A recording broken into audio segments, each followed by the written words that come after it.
Welcome to exam फैंसिया। जय हिंद। आप लोगों को सत सत प्रणाम। जीवन की शुरुआत सूक्ष्म जीवों से होती है। जीवन की शुरुआत सूक्ष्म जीवों से होती है, चाहे वो वायरस हो, चाहे वो बैक्टीरिया हो। और अगर हम सूक्ष्म जीवों का विनाश करते हैं तो जो टॉप स्तर के जीव हैं उनका विनाश स्वयं होगा, क्योंकि आप आधार को ही खिसका रहे हैं। तो सूक्ष्म जीवों का विनाश भी नहीं होना चाहिए। बैक्टीरिया का कितना महत्व है ये आज हम लोग देखेंगे। आज पर्यावरण के इस चैप्टर में हम लोग जैव भू रसायन चक्र के बारे में पढ़ेंगे। क्या जैव भू रसायन चक्र?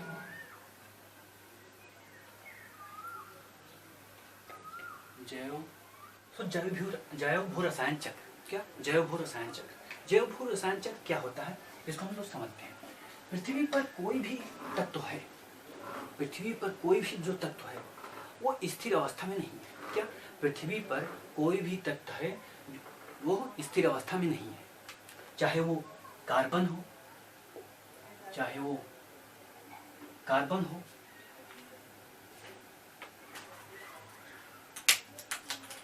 चाहे वो ऑक्सीजन हो,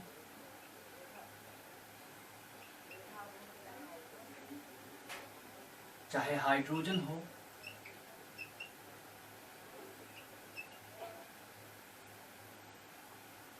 और चाहे नाइट्रोजन हो।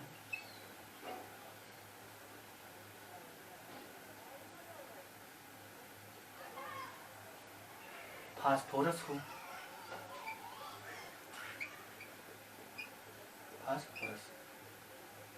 ठीक है। अब ये तत्व की बात हुई। अब अगर इनसे बढ़कर देखा जाए तो जल, मृदा, खनिज,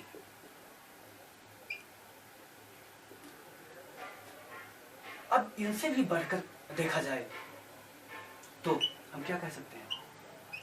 स्थल मंडल,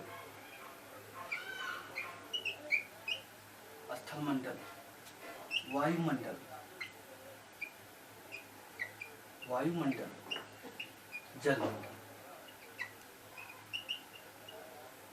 जलमंडल में परिवर्तन होता रहता है। क्या? जलमंडल में परिवर्तन होता रहता है, और ये परिवर्तन चक्रिक रूप से होता है। क्या? यह परिवर्तन चक्रिक रूप से होता है।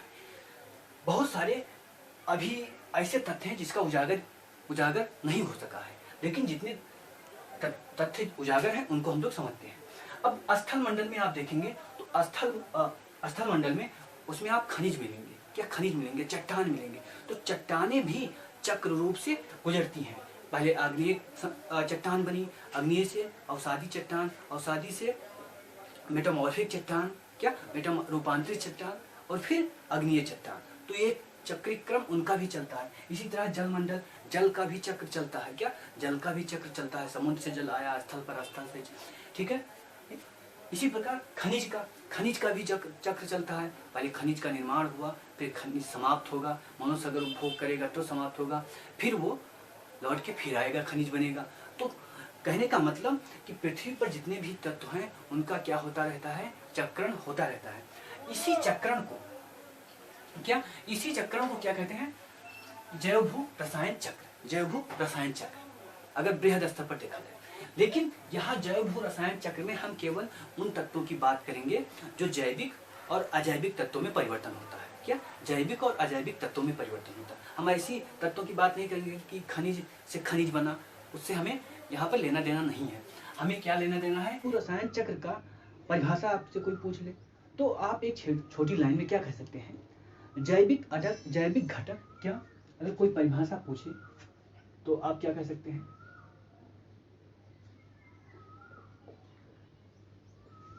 जैविक घटक का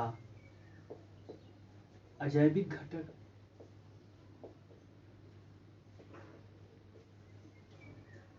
जैविक घटक का अजैविक घटक में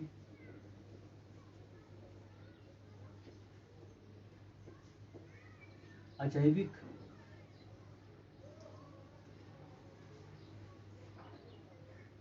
घटक का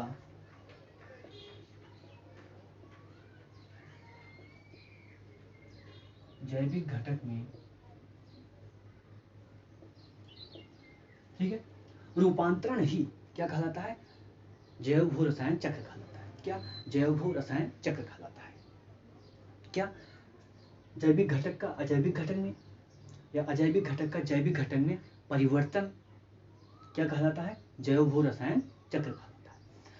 अब ये जो जैविक और अजैविक घटक का चक्रण होता है, ये मैंने बताया आपको तत्वों के रूप में होता है। क्या? तत्वों के रूप में होता है। अब कौन कौन से तत्व बहुत ज़्यादा इंपॉर्टेंट है?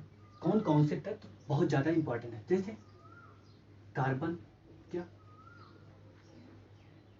कार्बन, ऑक्सीजन, क्या? ऑक्सीजन, नाइट्रोजन,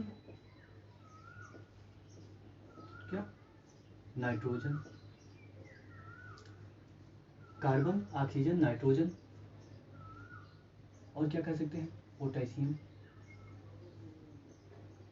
पोटेशियम नहीं, फास्फोरस आप रखिए, पोटेशियम क्योंकि लघु तत्व है। Phosphorus,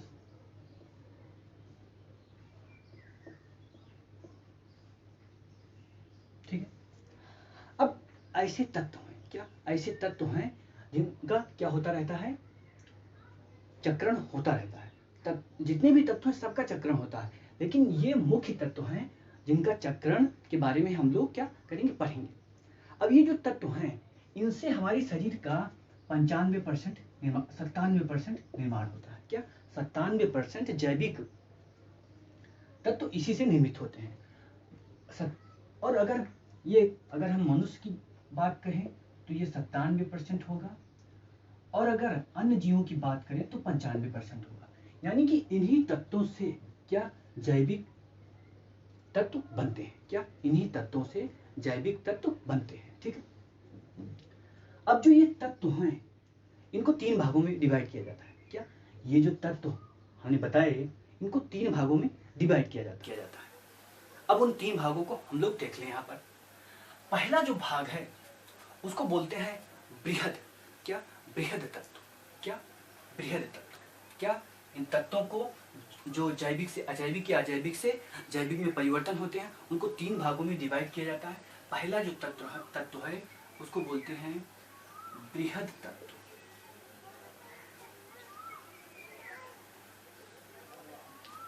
macro element.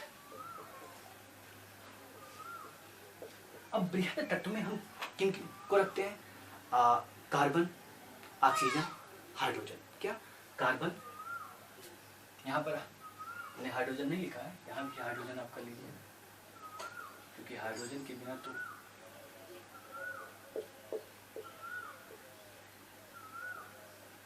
ठीक है। तो कार्बन को हम C से लिख सकते हैं, हाइड्रोजन H, ऑक्सीजन O। ठीक है। और फास्फोरस, क्या? फास्फोरस को PHC। ठीक है। अब ये क्या हो गए? ये प्रमुख तत्व हो गए। क्या? ये प्रमुख कौन से तत्व? बृहद तत्व हो गए। दूसरा जो वर्ग है उसको कहते हैं गौड़ तत्व। क्या? गौड़ तत्व, माइनर एलिमेंट। अब माइनर एलिमेंट में कौन कौन से तत्व? इसमें आप क्या, यहाँ पर मैंने फास्फोरस लिखा है, फास्फोरस नहीं रहेगा आप, ठीक है। Carbon, hydrogen, oxygen. अब गौड़ तत्व में कौन होंगे? गौड़ तत्व में नाइट्रोजन को रखा जाएगा और फास्फोरस को रखा जाएगा। क्या? फास्फोरस को रखा जाएगा, कैल्शियम को रखा जाएगा, मैग्नीशियम को रखा जाएगा। क्या? कैल्शियम और मैग्नीशियम। ठीक। अब तीसरा जो भाग है तत्वों का उसको बोलते हैं सूक्ष्म तत्व। क्या? सूक्ष्म तत्व, माइक्रो एलिमेंट। माइक्रो एलिमेंट में जैसे लोहा हो गया, क्या लोहा हो गया, ठीक है, और बोरान हो गया, जस्ता हो गया, क्या लोहा हो गया, बोरान हो गया,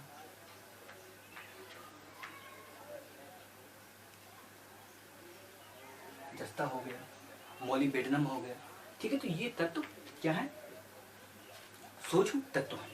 ये 3 प्रकार के तत्व हैं। अब हमको क्या देखना है, किसके संदर्भ में, ये जो 3 प्रकार के तत्व हम लोगों ने देखा है जैव भूरसायन चक्र के संदर्भ में हम लोग देख रहे हैं।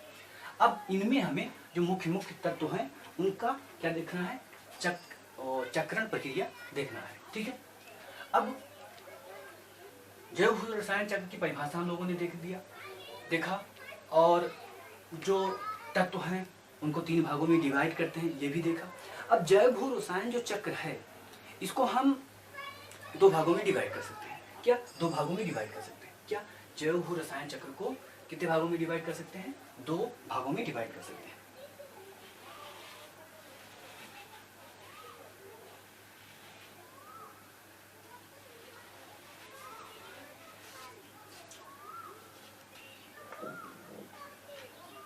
दो भागों में डिवाइड कर सकते हैं। एक भाग है जिसको बोलेंगे गैसीय जैव भू रसायन चक्र, और दूसरा बोलेंगे क्या, जो पहला भाग होगा उसको बोलेंगे गैसीय, ठीक है, और दूसरा भाग हम इसको बोलेंगे अवसादी, ठीक है। एक आधार पर हम अगर देखेंगे तो इसको 2 भागों में डिवाइड किया जाता है, क्या गैसीय और अवसादी। अगर हम ऊर्जा कितनी तेजी से परिवर्तित हो रही है, क्या जैव भू रसायन चक्र में ऊर्जा कितनी तेजी से परिवर्तित हो रही है, या कोई भी तत्व कितना तेजी से परिवर्तित हो रहा है, इसको आधार बनाएं तो भी 2 भागों में हम लोग इसको बांट सकते हैं। पहले को बोलेंगे उत्तम, क्या परफेक्ट, और दूसरे को बोलेंगे कम उत्तम, इम्परफेक्ट। यानी उत्तम जैव भू रसायन चक्र और कम उत्तम जैव भू रसायन चक्र। ये उत्तम जो है इसी को गैसीय बोलते हैं, क्या इसी को गैसीय बोलते हैं, और इसको अवसादी बोलते हैं, ठीक है। क्या हमने देखा, अवसादी, गैसीय, उत्तम, कम उत्तम, perfect, imperfect, gaseous and sedimentary, ठीक है। ये हम लोगों ने देखा, ये है जैव भू रसायन चक्र का सामान्य सा जानकारी। अब अवसादी चक्र में कौन होगा, गैसीय चक्र में। गैसीय चक्र में आप किसको रख सकते हैं, जैसे कार्बन तो नाइट्रोजन को, क्या नाइट्रोजन को रख सकते हैं, ऑक्सीजन को रख सकते हैं, और जल चक्र को भी हम इसमें रख सकते हैं, ठीक है। अब अवसादी में आएंगे तो फास्फोरस चक्र, क्या फास्फोरस चक्र को इसमें रख सकते हैं, ठीक है। अब हम क्या देखते हैं, हम जल चक्र को आज इसी में देख लेते हैं, क्या जल चक्र को देख लेते हैं। क्या जल चक्र, जैव भू रसायन चक्र को हमने समझा। अब जैव भू रसायन चक्र में जल चक्र,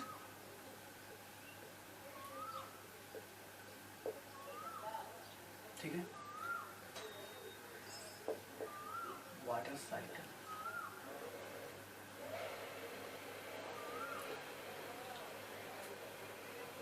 मैं सामान्यतः कहता हूं कि अगर पृथ्वी पर कहीं भी चमत्कार है तो वो जल में है। There is a miracle in water. अगर गैसों में अगर जाएं तो हम कह सकते हैं कि कहीं भी मिरेकल है तो ऑक्सीजन में है। पूरे ब्रह्मांड में जाएं तो हम कह सकते हैं कहीं भी मिरेकल है तो हाइड्रोजन में है। तो क्या तत्व जल इतना महत्वपूर्ण भाग है। 60 से 70% हमारे शरीर का जो भाग है वो जल से ही बना हुआ है। क्या जल से ही बना हुआ है। और ये जो जल है, ये जितने भी चक्र हैं हम पढ़ेंगे, चाहे वो कार्बन चक्र हो चाहे जो चक्र हो, सभी चक्र में परिवहन का काम करता है। क्या? परिवहन का काम करता है,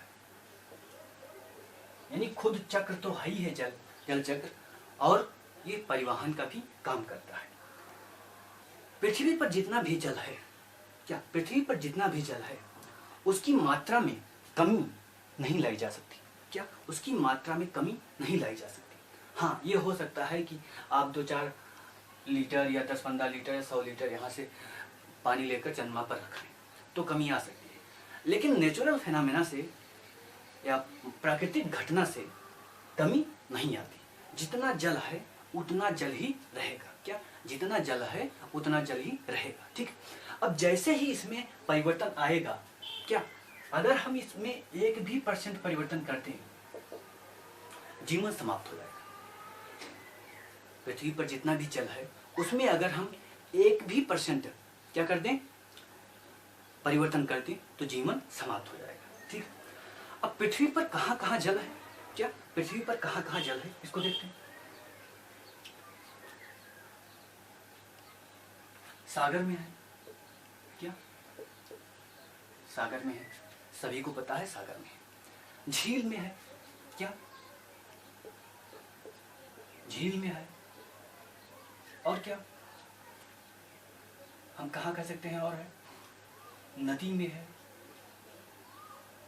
सागर हो गया, झील हो गया, नदी हो गया। ग्लेशियर, क्या ग्लेशियर, ग्लेशियर में है। भौम जल, क्या भौम जल, भौम जल क्या होता है, पृथ्वी के नीचे जो जल है। क्या पृथ्वी के नीचे जो जल है, हम नल से पानी निकालते हैं, कहाँ से आता है, भौम जल, या पृथ्वी के नीचे जो जल है। और कहाँ पर जल होगा, मृदा में। क्या मृदा में भी नमी होती है, खेत जोतते हैं तो उसमें कुछ नमी आपको दिखाई देती है, तो वो क्या है, वो जल ही है। और कहाँ मिलेगा, पेड़ पौधे में, पेड़ पौधे में भी जल होता है। क्या पेड़ पौधे में जल होता है, अगर उसमें जल ना हो तो क्या होगा, समाप्त हो जाएंगे, मर जाएंगे। ठीक है। और जीव जंतु, जीव जंतु, सागर हो गया, झील हो गया, नदी हो गया, ग्लेशियर हो गया। अब छोटे छोटे तालाब भी आप इसमें जोड़ सकते हैं। ठीक है, छोटे छोटे तालाब भी आप इसमें जोड़ सकते हैं। तो इतने क्षेत्र हैं जहां पर जल पाए जाते हैं, और क्षेत्र आप सोचकर आप लिख सकते हैं, लेकिन इतने क्षेत्र सामान्यतः बृहद स्तर पर हैं जहां पर जल पाया जाता है। क्या जल पाया जाता है। और जल चक्रण, क्या जल चक्रण, जल चक्रण ही क्या जीवन का पर्याय है। अगर जल चक्र नहीं होगा तो जीवन नहीं होगा। क्या जल चक्र नहीं होगा तो जीवन नहीं होगा, तो जल चक्रण ही जीवन का पर्याय है। कैसे? अब एक पेड़ है, क्या एक पेड़ है, देखो उदाहरण लेते हैं, एक पेड़ है। ठीक है। अब इस पेड़ ने कहां से, भौम जल से, यानी कि भौम जल से क्या लिया,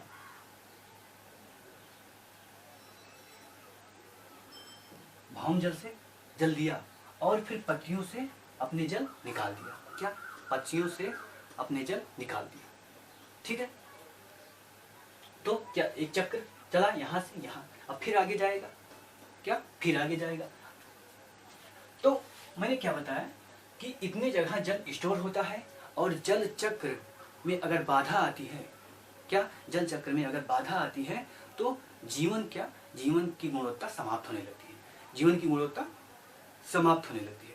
अब हम लोग जल चक्र को चित्र के रूप में अगर देख लें तो अच्छा होगा। क्या जल चक्र को चित्र के रूप में देख लें तो अच्छा होगा। ठीक है। अब ये है आपका, इसको हम क्या कह सकते हैं, ये आपका सागर है। ठीक है। अब आगे चले तो ये आपका लेक है। क्या लेक है। और आगे चले तो एक छोटा तालाब भी आपका है। तालाब भी हैं और ग्लेशियर भी है, ठीक है, और इस पर पेड़ पौधे भी हैं, और इस पर पेड़ पौधे भी हैं, ठीक है। यहाँ पर क्या है, ग्लेशियर है।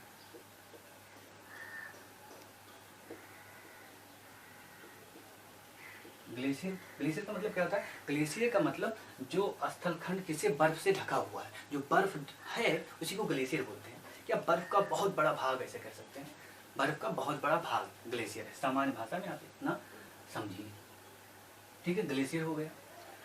अब ये है हमारे देव, क्या ये हमारे देव। अगर पृथ्वी पर किसी को आपको भगवान मानना है, किसी को भगवान आपको मानना है, तो आपको सूर्य भगवान को ही भगवान मानिए, यही देव है, क्योंकि जीवन, पूरा जीवन इन्हीं के कारण चल रहा है। अब ये प्रकाश की किरणें कहाँ, तीनों जगह पड़ेंगी, कहाँ, यहाँ भी आई, यहाँ भी आई और यहाँ भी आई, तीनों जगह प्रकाश की किरणें पड़ेंगी। अब जल क्या होगा, जल गर्म होकर भाप के रूप में ऊपर उठेगा, क्या, जल गर्म होकर भाप के रूप में ऊपर उठेगा, तो इसको बोलते हैं वाष्पो उत्सर्जन, वाष्पो उत्सर्जन, ठीक है।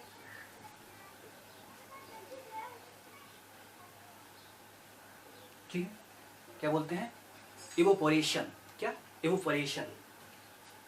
अब यहाँ भी ऐसी ही घटना होगा, क्या यहाँ भी होगा, और यहाँ भी अगर सूर्य में इतनी क्षमता है प्रकाश में, तो यहाँ भी हो सकता है, क्या, यहाँ भी हो सकता है, ठीक है। और ये जल हमने देखा, एक जल यहाँ भी, क्या, भौम जल की बात तुमने की है, तो भौम जल, ठीक है, भौम जल कहाँ से आएगा, यहीं से आएगा, अंतःस्यंदन, क्या, अंतःस्यंदन के द्वारा, या पर्कुलेशन कह सकते हैं, या इनफिल्ट्रेशन के द्वारा यहाँ पर जल क्या होगा, इकट्ठा होगा, क्या, यहाँ पर जल इकट्ठा होगा, ठीक है। अब क्या हुआ, सूर्य भगवान ने अपनी गर्मी दी और क्या होने लगा, वाष्प उत्सर्जन होने लगा, ठीक है, यानी कह सकते हैं वाष्पन होने लगा। अब जब यहां से क्या, जल गैस के रूप में ऊपर उठा, जब जल गैस के रूप में ऊपर उठता है, तो वो धीरे धीरे क्या होने लगता है, ठंडा होने लगता है, क्या, जब गैस के रूप में जल ऊपर उठता है तो क्या होने लगता है, ठंडा होने लगता है, ठीक है। क्या हुआ यहां से, अब यहां से क्या उठेगा,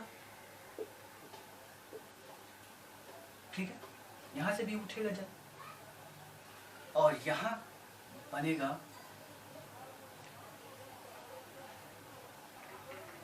बादल,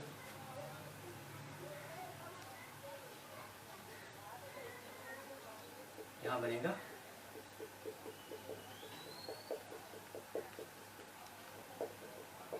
ठीक है, बादल बनेगा,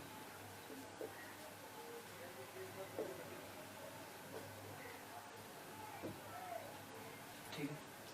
और ये बादल, यहां से जितना जल उठा, यहां से यहां से यहां से जितना जल उठा, वो सब कहाँ पहुंचेगा, बादल में पहुंचेगा, और फिर वहां से क्या होगा, वर्षा होगी, फिर जल पुनः वापस आ जाएगा,